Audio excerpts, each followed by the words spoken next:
Today's episode of Chasing Frets is brought to you by ArtistWorks. ArtistWorks is dedicated to providing anyone, anywhere in the world with affordable, interactive access to some of the greatest music teachers in the world. Their patented video exchange learning platform connects you with master musicians like our guest today, Bryan Sutton. Here's how it works. You watch one of Bryan's lessons, you film yourself playing the lesson, and then you send it to Bryan through the video exchange platform, and Bryan will film a customized response directly for you. These video exchanges form the basis of an ever-growing, ever-changing online learning experience that is superior to a real classroom and provides the most convenient and effective way to learn online. So if you want to take your playing to the next level, use promo code PGAW20, that's PGAW20, to save 20% on lessons. This offer expires July 20th, 2020.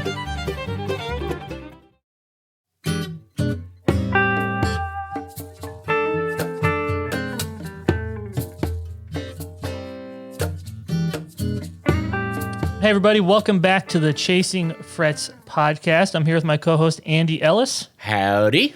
And if you tuned in to the previous episode, we had our guest, Bryan Sutton, here go way deep on the art of bluegrass rhythm guitar. And it was such a treat to listen to him go deep on Maybelle Carter and Tony Rice and a host of other players with some... and if you listen to the end there, he gives you some extra homework to listen to and check out. And so we're happy to welcome Bryan back. Welcome, Bryan. Hey, thanks for having me. So for this episode, I wanted to talk about what it's like as a session guitar player in Nashville. As somebody who gets called a lot for acoustic guitar as kind of a specialty. Tell us a little bit about when you first moved to Nashville and what kind of were your first steps to get into the session scene. The session scene there. For me, I was bringing, thankfully, some experience. It's hard for me to talk about my career in Nashville as a session guy without, acknowledging too. I grew up in Asheville, North Carolina, and the summer between my junior and senior year was pretty formative for me as far as like really trying to think about what I wanted to do with my life and how I wanted to spend my time professionally. And I was already deep into guitar and kind of noticing. I'd watch, MTV and I'd see, the star on stage, but I'd also look around back, behind them and who was doing what, and already kind of becoming aware of players like Lee Sklar and Nathan East on the bass. And just I would watch the Nashville Network and see Jerry Douglas and Sam Bush and Mark O'Connor, on the American Music Shop. I mean, it just had so much great stuff to kind of just be exposed to around that time for me as I was really trying to think about what professional life could be. And I was, even though I'm more of sort of a bluegrass guy out there on the road, I've always been a musician that enjoyed playing a ton of different styles. That was something that came into focus pretty early for me of like, I enjoy this whole bluegrass thing, but I really like playing rock and roll. I like playing jazz. I like, studying classical. And I was, anyway, the point is that in that summer between the junior and senior year, I went down to my next door neighbor house. His name was Anthony Berger, and he was a piano player that did a ton of sessions at this studio in Asheville called Here, Hearhere. And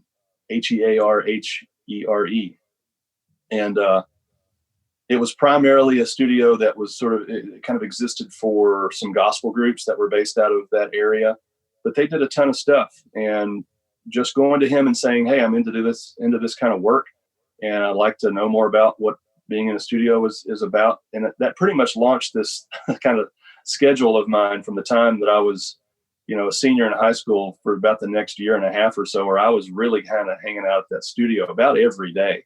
And there's a crew of session players there that they were using.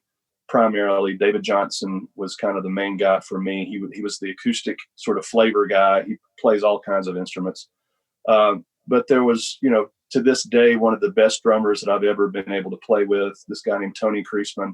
From day one, it was like, this is the stuff I need to be able to hear and listen for as far as grooves and things like that when it comes to actually making a record. So anyway, that experience was huge for me, being around that studio and just meeting people. That led to me actually getting work.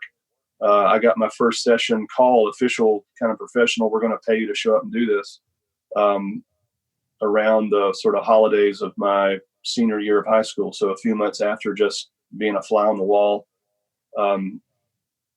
getting some calls. And so by the time that I graduated as a senior from high school, I was already doing some work through that connection too. I got sort of hooked up with this singer, a gospel singer named Karen Peck, who had a band that she was putting together. And so I was doing a little bit of road work with her and would do that for a couple of years, but always knowing at this time too, the session thing was still really driving. So even before I moved to Nashville and still living in Nashville, doing some stuff in North Carolina, doing some stuff there, and then kind of discovering this little network of studios before I moved to Nashville, this network of studios in Knoxville and Greenville, South Carolina, down around Atlanta, up into West Virginia. And I did a lot of driving. This is the early 90s now, between like spring of 91 and the sort of summer to fall of 1993-ish. I mean, I was gone all the time. And again, it was just primarily gospel music. But again, through my experience with David Johnson, that's when I moved from being primarily an acoustic guitarist to a guy that would show up with whatever I could stick in the back of my Ford Explorer, which was everything that I could play: mandolins, guitars, dobros, electric stuff, ukuleles, fiddle, whatever. And I would just layer stuff. I was a utility musician. Anyway, all that being said, through this connection, started becoming a little more aware. I think I was doing a little bit. I think I had done 1 or 2 gigs in Nashville, and kind of just knew some people.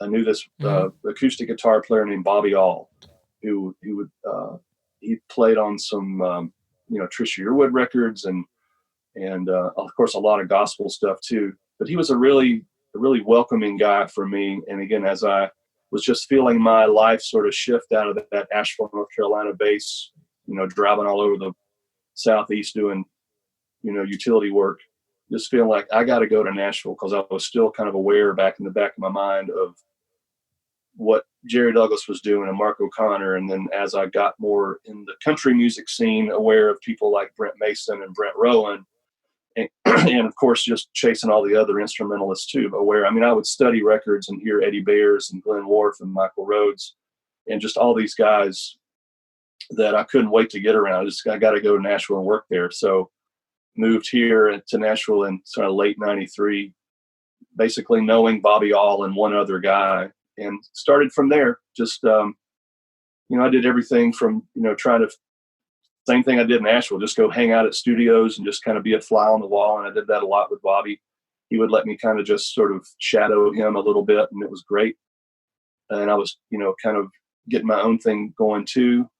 I think for a lot of young session players, and this was, again, sort of mid 90s, as Nashville's always been a huge area for songwriters. You sort of look to get on some demo sessions, and these pay little to nothing, but you're happy to do them, and it's beats sitting at home. So I did a lot of that kind of stuff, and just odds and ends, and it just builds from there. Hopefully, I can't assume that for everybody, but for me, that's what happened. Was just the more I was here and kind of built it little by little, brick by brick, the building came into shape there. And so that's kind of how it all started.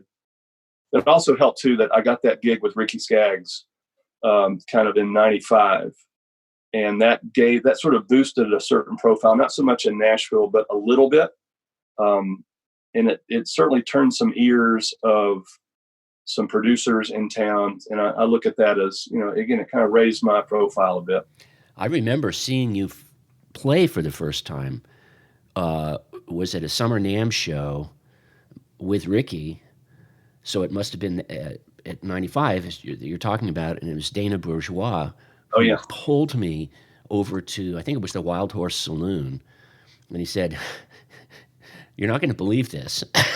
And okay, sure, uh-huh. And of course I was speechless, and it was a wonderful show. Cool.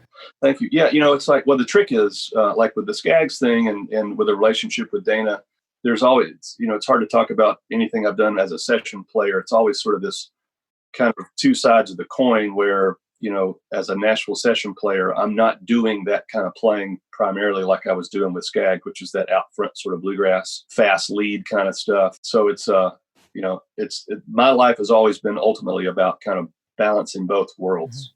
Mm-hmm. Yeah. So speaking of that, it seems to me like some people either will become really known as a session player or a road player? And it seems like you've done a little bit of both. At what point in your career did you decide to really kind of balance that and go one way or another? Yeah, it's tricky. That was part of me being kind of defiant. And the Riders in the Sky have this phrase. It's not the easy way, but it's the cowboy way. And I kind of adopted a bit of that for me, where it's not, it may have been easier or more maybe consistent and predictable to do one or the other. But I really thought, I know it's a tricky balance, but I want to still shoot for it. And it didn't feel like so much of a gamble per se, but it felt like I really want to figure this out, because again, through the Skaggs connection, that really kind of introduced me into this world of some of those people that I mentioned before, like Jerry Douglas and Mark O'Connor and Sam Bush and Bela Fleck, Tim O'Brien. And then again, what I recognized about those guys back to my high school days was like, okay, Jerry Douglas is playing on the new Randy Travis record, but I also see him at Merle Fest. And I want to do that. I want to know that I can play or get hired at a festival for whatever, or go play with somebody, but also go play on a Randy Travis record or whatever country thing. So I've always seen it as, again, tricky and elusive, but I know it can be done. And then again, just of my study of session players and seeing guys, again, I mentioned Lee Sklar and Nathan East and some of these people that I would see on the record, and I would see them on the show. And like it, I knew it can be done. Part of what that you're battling is, at least in that era, and this stems back before me to, days of maybe 1970s, 80s, and through the 90s, where there was just so much work going on in Nashville that you sort of had to do one or the other. You didn't have time to do road work and session work. And maybe as a result, there was a little bit of a stigma as far as, if you could choose to stay home and just do sessions, you would. If you were good enough to do lots of sessions, you would definitely do that, right? And maybe, the road player was a guy that didn't, just didn't want to spend the time to try to perfect the studio chops, as it were. But, a lot of that stuff, thankfully, in my version of this career, a lot of those things have kind of fallen away, thankfully.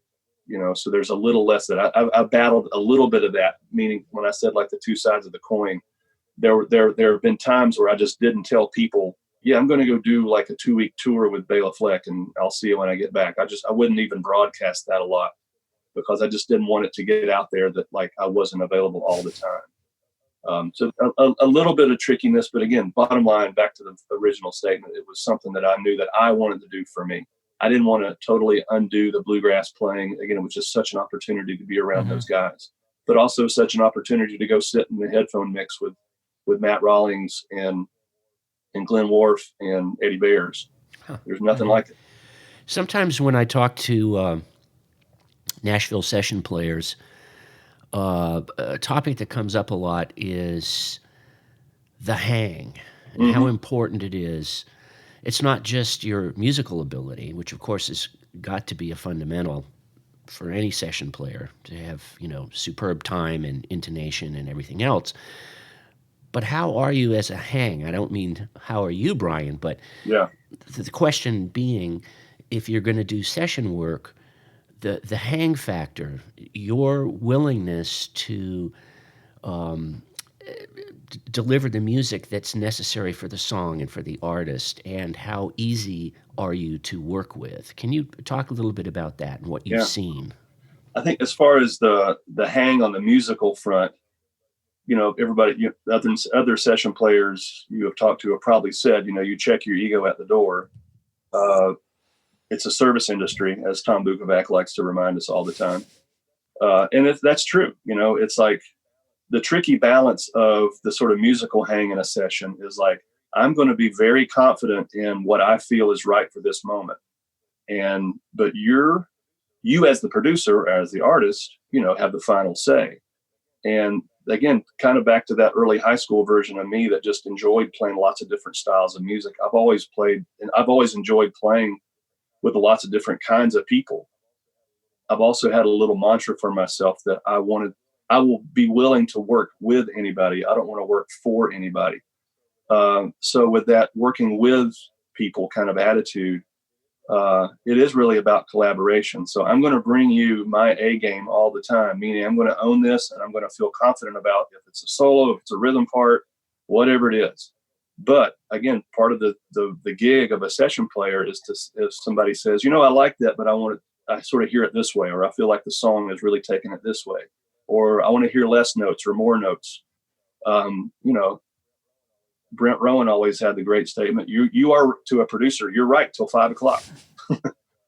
And so that balance of, again, I want to be the strongest musician I can and kind of own this stuff and feel myself involved into this music and make it feel more important. But I'm giving that to somebody. They're essentially paying me to be there. And so the more I can collaborate and kind of find this middle ground, that's when it really feels like, okay, this is a good musical hang, because we have created something as a result of all of our heads coming together that is better than it would have been if that hadn't happened. So that, to me, that's kind of a good musical hang. Along with, even if you get more into the nuance of it, of how, and again, back to I love hanging with different drummers and bass players to sort of feel different grooves. Again, growing up a bluegrass guitar player, one of the hardest things for me to do as a session player has been to learn to really kind of get behind the pocket and settle in. But I've loved it. I've loved being able to play with all the various drummers that I've been able to play with, to kind of study swing and to study eighth notes and sixteenths and kind of give into it and kind of get out of my own way. And I've used that little bit of nuance to sort of find, again, just, I'm always learning about that kind of stuff.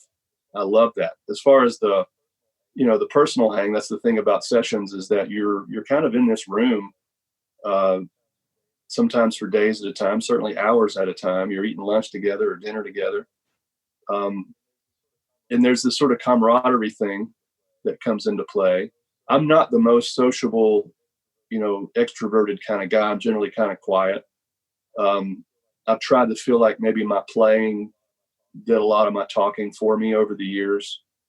I feel like there are some folks that, we want this person on the record because they just bring a good vibe just with who they are. And I think I do bring that. I'm a kind guy. I'm willing and all this kind of stuff, but I'm not generally, I'm not the vibe meister all the time.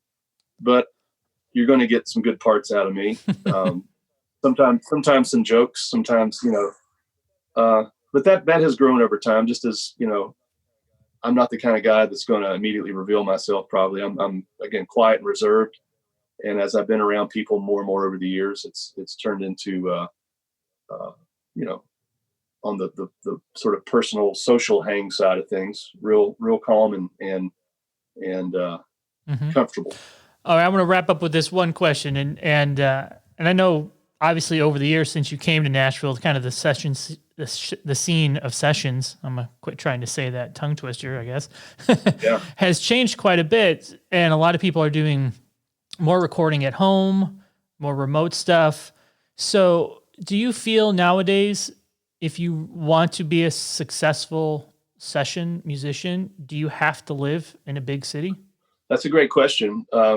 Technically, no, but one of the things that continues, thankfully, to define Nashville in the 21st century in comparison to sort of the rivals over the last 30 to 40, 50 years, like New York and LA or Austin, is the fact that we still, on a regular basis, gather up in a room as a rhythm section or an orchestra and make tracks happen.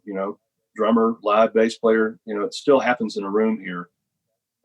That's unique still, thankfully, about Nashville. As far as all the home rigs and things like that, it is for me, has been kind of a supplement and an added benefit to be able to do that. Certainly right now in Corona times, it's that amount of work for me has kind of ramped up. I've always had a rig back from the early days of ADATs. Again, when I mentioned doing all those gospel sessions all over the world, part of for the known world of the Southeast at the time, part of me transitioning out of that, moving to Nashville, was to build a little, what was affordable at that time, the ADAT and the preamps and stuff like that. And people would send me ADAT tapes through the mail and I would send them back. So I recognized it even back then as a way to kind of stay connected to a certain amount of recording work. And I think for a lot of people, that's continues to be the case. I mean, it's real work, and you can do it in your house. You don't have to be in a studio. I think people recognize sort of what you lose out of that. You get the part done, but back to Andy's question about the hang, the musical kind of vibes, or me really kind of seeing and feeling something evolve with the tune from the demo to the last take of it, organically as musicians sitting around listening to each other. You lose some of that. So I guess it's somewhere in between. If Nashville as a quote unquote big city offers a way for a lot of people to live and do this kind of work and gather up on a regular basis, then I think that thankfully continues to be a necessary thing. But this time too is curious because none of us have really done that many sessions to no sessions over the last 6 weeks or so. And it's kind of weird to not have that. But again, I've been fairly busy. I've recorded at home maybe as much or more as I would have done otherwise. So it's possible. I think this experience here is allowing us maybe to realize a little more of that. But I do feel like at the end of the day, it's going to be so great to be back in studios with people. Mm-hmm. I mean, music is a social event, even making it. Yeah. All right. Well, thank you so much, Bryan, for joining us again. He'll be back again later this week, where we're going to talk about his tips for developing bluegrass chops. So for Andy Ellis and Premier Guitar, we'll see you guys later this week. Adios.